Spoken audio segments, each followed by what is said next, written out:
Këto informata që solle si për aktualitetin tani, po ashtu na dhe edhe një rezume të asaj se çfarë kishte ndodhur në legjislaturën e kaluar, se si kishte rrjedhur procedurat, se si ishin tentuar të zgjedhen edhe nënkryetarët, si ishte problemi për nënkryetarin nga Komiteti Serb dhe kështu pra të gjitha këto informacione të cilat i morëm dhe natyrisht vëmendja kryesore është ajo që ndodhi sot e që pritet në fakt të ndodh. Por tashma kemi një kryetare kuvendi, Albolena Haxhiu me 66 vota është zgjedhur krye parlamentare dhe kanë filluar uratat tashma për të, apo jo? Urimet e para dhe si s'ka si të mungoj urimi i parë që vije nga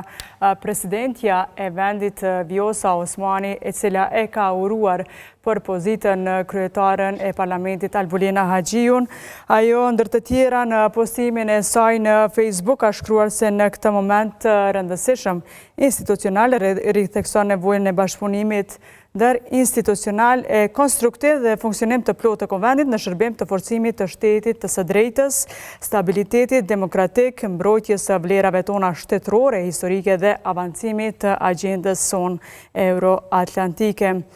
Ndër të tjera, ajo po ashtu ka theksuar edhe se ky mandat të shquhet për vendime të rëndësishme shtetërore, kulturë të lartë demokratike dhe angazhim të palëkundur në shërbim të qytetarëve dhe të Republikës sonë. Punë të mbarë dhe suksese në detyrën tuaj të lartë shtetërore ka shkruar ndër të tjera Osmani në urimin drejtuar kryeparlamentares Albolena Haxhiu. Kur jemi tek presidentja, në fakt lëvizja vetëvendosje vetë se ka shkuar në presidencë për mandatarin, për